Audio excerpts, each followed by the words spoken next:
Hello guys, welcome back to the channel and welcome back to elite wrestling. तो guys finally इस week का Dynamite show हो चुका है खत्म, जो कि टोरंटो ओंटारियो कनाडा था। और इस शो को बड़ा बनाने के लिए AEW ने हर एक पॉसिबल चीज की थी, जिसके चलते इस वीक का डायनामाइट शो सच में काफी जबरदस्त शो बनकर आया है। और आज इस वीडियो के अंदर हम उसी के बारे में बात करने वाले हैं और हम जानेंगे कि इस वीक के डायनामाइट शो पर क्या क्या हुआ और हमें इस वीक के डायनामाइट शो पर कौन कौन सी चीजें देखने को मिली है। इसलिए ये सब बातें जानने के लिए ये वीडियो एकदम आखिर तक जरूर देखना। और गाइज ऐसे ही AEW से रिलेटेड हर एक न्यूज, रूमर और अपडेट और AEW के हर एक शो का रिव्यू पाने के लिए हमारे चैनल को सब्सक्राइब करना मत भूलना। पर अब ज्यादा देर न लगाते हुए चलिए वीडियो शुरू करते हैं और करते हैं इस वीक हुए डायनामाइट शो का रिव्यू और जानते हैं कि इस वीक के डायनामाइट शो पर क्या क्या हुआ। तो गाइज इस वीक के डायनामाइट शो की शुरुआत एक क्लासिक तरीके से हुई, जहां पर में कई सारे सुपरस्टार्स इस वीक की शो के लिए आते हुए दिखाई दिए। और यहाँ पर ओकाडा तो फरारी के अंदर आए थे, जो देखकर में तो काफी सरप्राइज था। और इससे आप समझ सकते हैं कि ओकाडा कितने पैसे कमा रहे हैं। पर इसके बाद शो के एक्चुअल में शुरुआत हुई, जहाँ पर में शो की शुरुआत में ही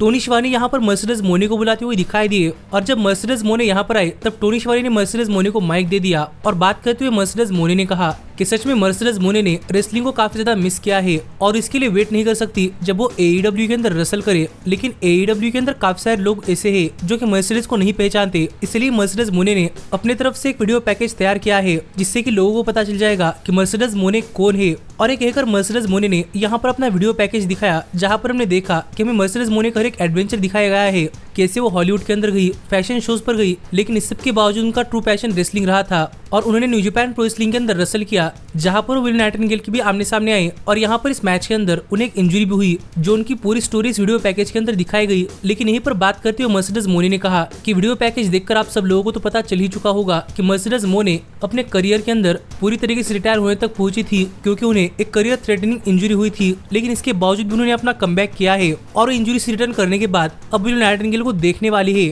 पर जूलिया हार्ट लास्ट वीक उनके बीच आई थी, इसलिए वो समझ ले कि अगर वो कभी भी मर्सिडीज मोने के रास्ते के अंदर आती है तो उनके लिए अच्छा नहीं होगा। जो बातें यहाँ पर मर्सिडीज मोने ने कही, पर उनके कहते ही यहाँ पर सभी लाइट्स ऑफ हुई। और लाइट्स वापस आने के बाद हमने देखा कि जूलिया हार्ट रिंग साइड पर आकर खड़ी हुई थी और पीछे से स्काई ब्लू मर्सिडीज मोने पर अटैक करने के लिए गई, पर मोने ने फाइट बैक करके स्काई ब्लू पर अटैक कर दिया। और जितने में जूलिया हार्ट रिंग के अंदर आई, उतने में मर्सिडीज मोने ने जूलिया हार्ट का भी अटैक रिवर्स कर दिया और वो जूलिया हार्ट पर अपना फिनिशर लगाने के लिए जा रही थी। पर स्काई ब्लू और जूलिया हार्ट किस तरीके से यहाँ पर बचकर भाग पाए। पर ये दोनों यहीं पर नहीं रुकने वाली थी, बल्कि उन्होंने रिंग के नीचे से एक स्टील चेयर ले ली और वो मर्सिडीज मोने पर अटैक करने के लिए जा रही थी। पर मर्सिडीज मोने के बैकअप के तौर पर यहाँ पर क्रिस स्टैटलैंडर और विल नाइटिंगेल भी स्टील चेयर लेकर आ गए, जो देखकर जूलिया हार्ट और स्काई ब्लू ने यहाँ पर बैक डाउन किया और लाइट्स जाकर फिर एक बार वापस आए, जब तक कि जूलिया हार्ट और स्काई ब्लू यहाँ जा चुकी थी। लेकिन हम रिंग के अंदर देख पा रहे थे कि प्रोबेबली विल नाइटिंगेल इस स्टील चेयर से मर्सिडीज मोने पर अटैक करने के बारे में सोच रही थी। लेकिन जब मर्सिडीज मोने ने पीछे मुड़कर देखा तो उन्होंने ऐसा नहीं किया और स्टील चेयर फेंक दी। पर मर्सिडीज मोने को पता चला कि विल नाइटिंगेल क्या सोच रही थी, इसलिए वो गुस्से में यहाँ चली गई,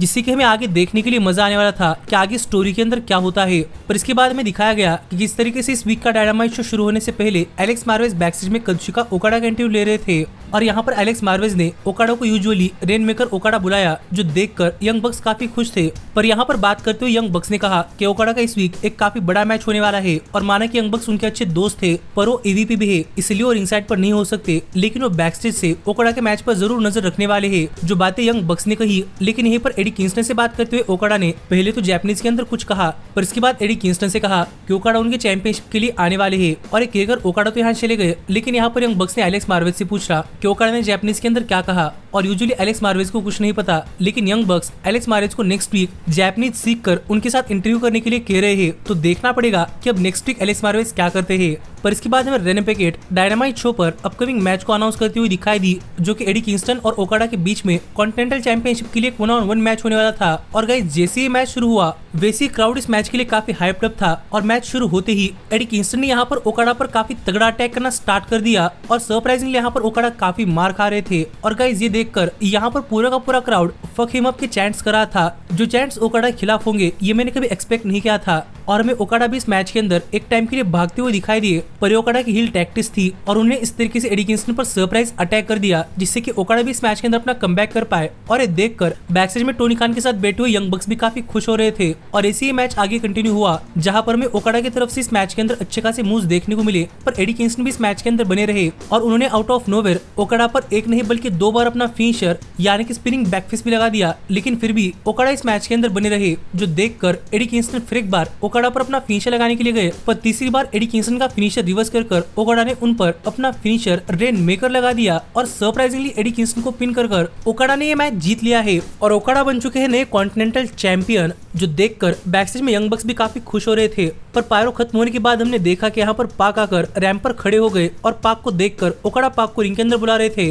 पर ओकाडा को एक लुक देकर पाक यहाँ चले गए। तो देखना पड़ेगा कि इसका क्या मतलब है और क्या हमें आगे ओकाडा और पाक के बीच में कुछ देखने को मिलने वाला है या नहीं। पर इसके बाद में शो पर रेने पिकेट बैकस्टेज में स्वर्व स्ट्रिकलैंड का इंटरव्यू लेती हुई दिखाई दी और यहाँ पर रेने पिकेट ने स्वर्व से पूछा कि last week swerve Samoa Joe पर इस तरीके से क्यों गए थे, और यहाँ पर जवाब देते हुए स्वर्व ने कहा कि इसके पहले समोआ जो ने पीछे से स्वर्व पर अटैक किया था, इससे कि स्वर्व काफी नाराज है और यहाँ पर स्वर्व समोआ जो से बदला चाहते हैं, लेकिन जब तक समोआ जो नहीं आते तब तक स्वर्व डायनामाइट शो पर एक ओपन चैलेंज करने के लिए तैयार है। जो बातें स्वर्व ने कही, जिसके बाद में रेने पिकेट बैकस्टेज में क्रिस स्टैटलैंडर और विलो नाइटिंगेल का भी इंटरव्यू लेती हुई दिखाई दी और यहाँ पर बात करते हुए विलो नाइटिंगेल ने कहा कि विलो नाइटिंगेल जूलिया हार्ट और स्काई ब्लू को इस वीक के रैम्पेज शो पर एक स्ट्रीट फाइट मैच के अंदर काफी आसानी से हराने वाली है। जो बातें यहाँ पर विलो नाइटिंगेल और क्रिस स्टैटलैंडर कर ही रही थी, कितने में यहाँ पर मर्सिडीज मोने आ गए और मोने को देखकर यहाँ पर क्रिस स्टैटलैंडर ने उन्हें विलो नाइटिंगेल को लास्ट वीक बचाने के लिए थैंक यू कहा और मर्सिडीज मोने ने भी कहा कि मर्सिडीज मोने को पता है किसकी मदद करनी चाहिए, और ये कहकर एक हैंडशेक कर क्रिस स्टैटलैंडर तो यहाँ चली गई। पर जब विलो नाइटिंगेल मर्सिडीज मोने को थैंक यू कहने के लिए आई तो मोने ने विलो नाइटिंगेल को इस तरीके से इग्नोर कर दिया मानो कि उन्हें जानते तक नहीं हो, जिससे विलो नाइटिंगेल तो काफी नाराज हो रही थी। तो देखना पड़ेगा कि ये राइवलरी आगे किस तरीके से कंटिन्यू होती है।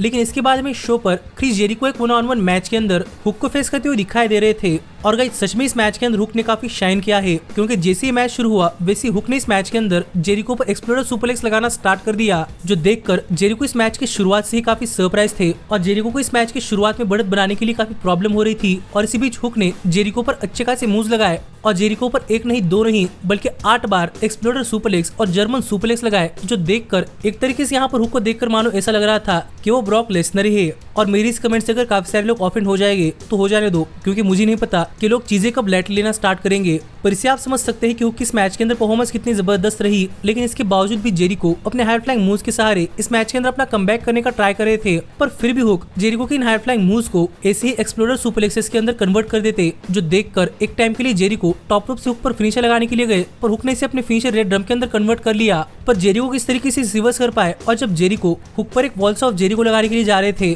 तो हुक ने इसे एक रोल अप पिन के अंदर कन्वर्ट कर लिया, जो जेरिको समझ नहीं पाए और guys as a result Hook ने ये मैच जीत लिया है, जो देखकर जेरिको भी काफी सरप्राइज थे। और ये मैच उतना बढ़िया मैच तो नहीं रहा, लेकिन गाइस ये मैच भी एक देखने लायक मैच था, जहाँ पर हमें हुक एक स्टार जैसे रसल करते हुए दिखाई दिए है, जो देखकर जेरिको ने भी हुक को अप्रिशिएट किया और जेरिको यहाँ से बैकस्टेज चले गए। तो देखना पड़ेगा कि आगे हुक के साथ क्या होता है। लेकिन इसके बाद में एडम कोल का भी एक बैकस्टेज सेगमेंट देखने को मिला, जहाँ पर बात करते हुए एडम कोल ने कहा कि वो वार्डलो से काफी गुस्सा है, क्योंकि लास्ट वीक वार्डलो के पास सिर्फ एक टास्क था कि वो वर्ल्ड चैंपियन बने, लेकिन वार्डलो वो भी नहीं कर पाए। इसीलिए वार्डलो का नेक्स्ट टास्क होने वाला है कि वार्डलो, रॉड्रिक स्ट्रॉन्ग और द किंगडम इनकी चैंपियनशिप उनके साथ रखने के लिए हर बार इनकी मदद करेंगे, और अगर वार्डलो इसके अंदर फेल होते हैं तो ये वार्डलो के लिए काफी अच्छा नहीं होगा। पर इसका मतलब ये नहीं है कि एडम कोल वार्डलो से गुस्सा है, बल्कि एडम कोल वार्डलो को उनका पोटेंशियल ढूंढने के लिए एनकरेज कर रहे हैं, जो बातें एडम कोल ने कही। तो देखना पड़ेगा कि आगे वार्डलो क्या करते हैं। पर इसके बाद में रेने पिकेट बैकस्टेज में जेरिको का इंटरव्यू लेती हुई दिखाई दी और जेरिको ने पूछा कि अब जेरिको के लिए आगे क्या है। पर यहाँ पर बात करते हुए जेरिको ने कहा कि जैसा जेरिको ने सोचा था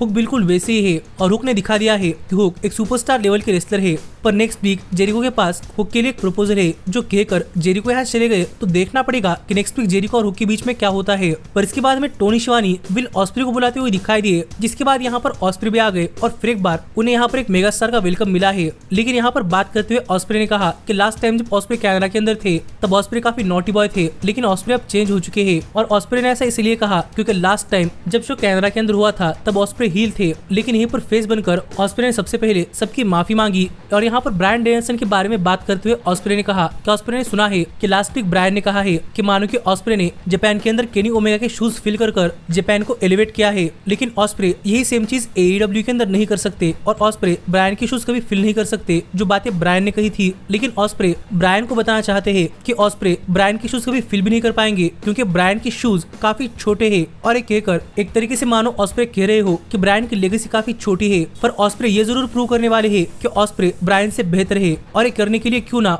ऑस्प्रे और कात्सुरी शिबाटा के बीच में एक मैच हो जाए और ऑस्प्रे कात्सुरी शिबाटा को काफी क्विक हराकर दिखाएंगे। जो बातें कहकर एक प्रपोजल यहाँ पर ऑस्प्रे ने रखा है, तो देखना पड़ेगा कि जब ऑस्प्रे और कात्सुरी शिबाटा के बीच में मैच होता है तो ये मैच कितना जबरदस्त होता है। लेकिन इसके बाद हमें एडम कोपलैंड और क्रिश्चियन केज के लिए एक हाइप वीडियो देखने को मिला, जिसके बाद टोनी स्टॉर्म और मरिया में रिंग के अंदर अपने टैग टीम मैच के लिए आई थी और इनके अपोनेंट्स यानी कि थंडर रोजा और डियाना पेराइजो ने अपनी एंट्रेंस करते ही इन दोनों पर अटैक करना स्टार्ट कर दिया और ऐसे ही ये मैच एक काफी बड़े ब्रॉल के साथ शुरू हुआ, जहां पर हमें इस मैच की शुरुआत में हील टीम इस मैच के अंदर काफी डोमिनेट करती हुई दिखाई दी और उन्होंने फेस टीम पर अच्छे खासे मूव्स लगाए। लेकिन जैसे ही फेस टीम ने भी इस मैच के अंदर फ्रीक्वेंट टैग्स करना स्टार्ट कर दिया, वैसे हील टीम भी इस मैच के अंदर ज्यादा कुछ नहीं कर पाई और थंडर रोजा का भी इस मैच के अंदर परफॉर्मेंस अच्छी खासी रही और उन्होंने एक टाइम पर दोनों ही टोनी स्टॉर्म और मरिया में को भी टेक डाउन किया और इस मैच के अंदर डियाना पेराइजो भी काफी शाइन कर रही थी, पर ये मैच जीतने काफी करीब नहीं पहुंच पा रहे थे। जो देखकर एक टाइम के लिए थंडर रोजा ने डियाना पेराइजो से ना चाहते हुए टैग ले लिया, जो देखकर डियाना पेराइजो काफी नाराज थी। लेकिन इसके बाद थंडर रोजा ने मरिया में पर अपना फिनिशर लगा दिया,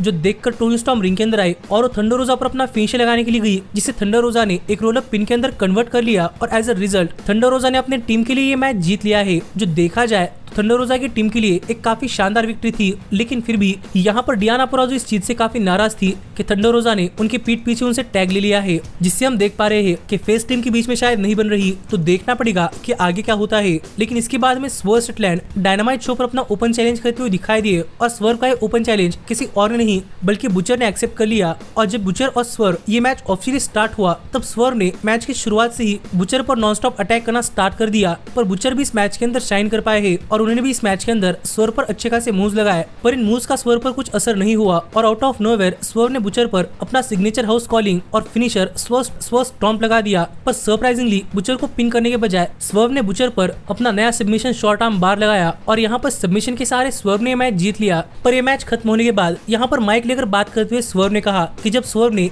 समोआ जो को दूर से देखा था तब उन्हें समोआ जो काफी अच्छे दिखाई दे रहे थे, लेकिन जब स्वर्व ने समोआ जो को करीब से देखा है तो अब स्वर्व समोआ जो को हेट कर रहे हैं और ये हेट काफी ज्यादा बढ़ रही है। और इससे पहले कि स्वर्व समोआ जो के साथ ऐसी कुछ चीज कर दे जिससे कि समोआ जो को रिग्रेट हो, इससे पहले ही समोआ जो स्वर्व को एक मैच दे दे। जो बातें स्वर्व ने कही और स्वर्व की बातें सुनते ही यहाँ पर समोआ जो आ गए और समोआ जो ने कहा कि समोआ जो के पास दाव पर रखने के लिए अपनी चैंपियनशिप है, पर स्वर्व के पास कुछ भी नहीं है और अगर स्वर्व इस बार हार गए तो स्वर्व AEW के अंदर जीना भूल जाएंगे। लेकिन अगर स्वर्व यही चाहते हैं तो यही सही, ये कहकर समोआ जो स्वर्व पर आ ही रहे थे। कितने में यहाँ पर डॉन कैलस आ गए और स्वर्व से बात करते हुए डॉन कैलस ने कहा कि उनके क्लाइंट कनुस्के तकेत्सा और स्वर्व इनकी AEW के अंदर विन लॉस परसेंटेज एकदम इक्वल है और क्यों ना इन दोनों के बीच में एक मैच हो जाए जो डिसाइड करेगा कि वर्ल्ड चैंपियनशिप के लिए नंबर 1 कंटेंडर कौन है। जो बातें डॉन कैलस कर रहे थे और गाइस फिर एक बार डॉन कैलस के होम टाउन के अंदर उन्हें इतनी बू हो रही थी कि मैं दोबारा से यहाँ पर डॉन कैलस क्या कह रही है सुनाई नहीं दे रहा था, पर स्वर्व ने डॉन कैलस का चैलेंज एक्सेप्ट कर लिया है। तो देखना पड़ेगा कि नंबर 1 कंटेंडरशिप मैच के अंदर क्या होता है। पर इस सब के बाद फाइनली यहाँ पर टाइम हो चुका था डायनामाइट शो के मेन इवेंट का, जहाँ पर मैं एडम कोपलैंड यानी कि एज TNT चैंपियनशिप के लिए आई क्विट मैच के अंदर क्रिश्चियन केज को फेस करते हुए दिखाई दे रहे थे। और इस मैच की शुरुआत में काफी बढ़िया चीज हुई कि एज के एंट्रेंस के बाद यहाँ पर पूरा का पूरा क्राउड एज का थीम सॉन्ग गा रहा था, जो देखकर लग रहा था कि एज भी काफी इमोशनल हो चुके हैं। लेकिन इसके बाद जब TNT चैंपियनशिप के लिए आई क्विट मैच स्टार्ट हुआ, तब एज और क्रिश्चियन इन दोनों ने एक दूसरे पर काफी तगड़ा अटैक करना स्टार्ट कर दिया और ये दोनों क्राउड के अंदर जाकर भी रेसल कर रहे थे। और यहाँ पर एज ने एक लैडर भी निकाली और एज ने क्रिश्चियन केज पर उस लैडर पर अपना सिग्नेचर यानी कि एजुकेशन भी लगा दिया और उसी लैडर को उल्टा रखकर एज ने क्रिश्चियन पर उस लैडर के थ्रू एक सुपरलेक्स भी लगाई, जो देखकर पूरा का पूरा क्राउड दिस इज ऑसम और यू सिक पंक के चैंट्स कर रहा था। जो देखकर आप समझ सकते हैं कि ये मैच इतना ब्रूटल होने वाला था। और इसी क्रिश्चियन केज एज पर अटैक करते हुए एक टेबल सेट कर उस टेबल के थ्रू एक स्पीयर लगाने के लिए गए, पर क्रिश्चियन केज ने इसे रिवर्स कर दिया और एज को स्टील पोस्ट के ऊपर फेंक दिया और एज अ रिजल्ट एज के सिर से काफी खून आ रहा था। पर क्रिश्चियन केज एज को लेकर टेबल के थ्रू गए, जो इस मैच की एक और बढ़िया मोमेंट रही। और इसके बाद ये मैच अच्छी तरीके से कंटिन्यू हुआ, जहाँ पर भी दोनों ही सुपरस्टार्स कभी भी आई क्विट नहीं कह रहे थे। जिसी बीच हमें इन दोनों की तरफ से डबल स्पीयर भी देखने को मिली और ऐसी फाइट करते करते रैम तक पहुंचे, जहां पर हमने देखा कि निक वेन की मदर ने पीछे से आकर एक हॉकी स्टिक लेकर एज पर एक लो ब्लो लगा दिया, जिससे क्रिश्चियन केज इस मैच के अंदर अपना कमबैक कर पाए। और क्रिश्चियन केज यहाँ पर बार्ड वायर स्टील चेयर लेकर एज पर एक कॉन्चेर्टो लगाने के लिए गए, पर एज ने इसे रिवर्स कर दिया और अपने पैंट से एक रस्सी निकालकर एज ने उस रस्सी से क्रिश्चियन केज को चोकआउट करना स्टार्ट कर दिया। जो देखकर यहाँ पर क्रिश्चियन केज को बचाने के लिए किल स्विच यानी कि लूचासोरस और निक वेन आ गए और ये दोनों एज पर अटैक कर रहे थे, जो देखकर यहाँ पर एज को बचाने के लिए डेनियल गार्सिया और मैट मेनार्ड आ गए और इन दोनों ने लुचासोरस और निक वेन पर अटैक कर दिया। जिसी बीच एज ने लुचासोरस पर उसी बार्ड वायर स्टील चेयर के थ्रू अपने सिग्नेचर डीडीटी भी लगा दी और हमें यहाँ पर एज लैडर के ऊपर चढ़कर किल स्विच और निक वेन पर एक डाइव लगाते हुए दिखाई दिए। पर गार्सिया का यहाँ पर प्लान कुछ अलग था और वो यहाँ पर हैंडकफ्स लेकर आए थे और उन्होंने किल स्विच और निक वेन को दोनों को यहाँ पर हैंडकफ्स लगा दिए, जो देखकर निक वेन की मदद तो यहाँ से भाग गई, लेकिन क्रिश्चियन केज यहाँ पर फाइट बैक करने का ट्राई कर रहे थे, लेकिन एज ने उन पर भी एक स्पेयर लगा दी और यहाँ पर गार्सिया और मैट मेनार्ड ने क्रिश्चियन केज पर भी एक हैंडकफ्स लगा दिए। जिस टाइम पर एज स्पाइक को रिंग के अंदर ले आए और उससे अटैक करने के पहले एज ने यहाँ पर क्रिश्चियन केज पर एक लो ब्लो लगा दिया, पर फिर भी क्रिश्चियन केज आई क्विट नहीं कह रहे थे, जो देखकर एज ने स्पाइक निकाला और गाइस सरप्राइजिंगली एज ने स्पाइक से क्रिश्चियन केज पर एक लो ब्लो लगा दिया, लेकिन इसके बावजूद भी क्रिश्चियन केज ने यहाँ पर आई क्विट नहीं कहा, जो देखकर एज यहाँ पर इस बार स्पाइक लेकर क्रिश्चियन केज के सिर पर अटैक करने के लिए गए, लेकिन इसके पहले ही क्रिश्चियन केज ने यहाँ पर आई क्विट कह दिया, जिससे कि एज ने ये मैच जीत लिया है और गाइस एज बन चुके हैं नए TNT चैंपियन। और यहाँ पर एज की इस विक्ट्री के साथ ही इस वीक का डायनामाइट शो ऑफ एयर गया, जो शो मुझे तो काफी पसंद आया है। और गाइस आप मुझे कमेंट कर बताइए कि आपका इस शो पर क्या कहना है। पर ऐसे ही AEW से रिलेटेड हर एक न्यूज रूमर और अपडेट और AEW के हर एक शो का रिव्यू पाने के लिए हमारे चैनल को सब्सक्राइब करना मत भूलना। लेकिन अब मैं मिलता हूँ आपसे अगली वीडियो के अंदर, पर तब तक stay healthy, stay happy and keep watching elite wrestling. Hey, did you like that video? Click the screen for more. And where do you think you're going? Check out our official merchandise page and to support the entire cast. And thanks so much for being the elite. The elite. The elite. What, Nick, you're not going to sing it all with me this time?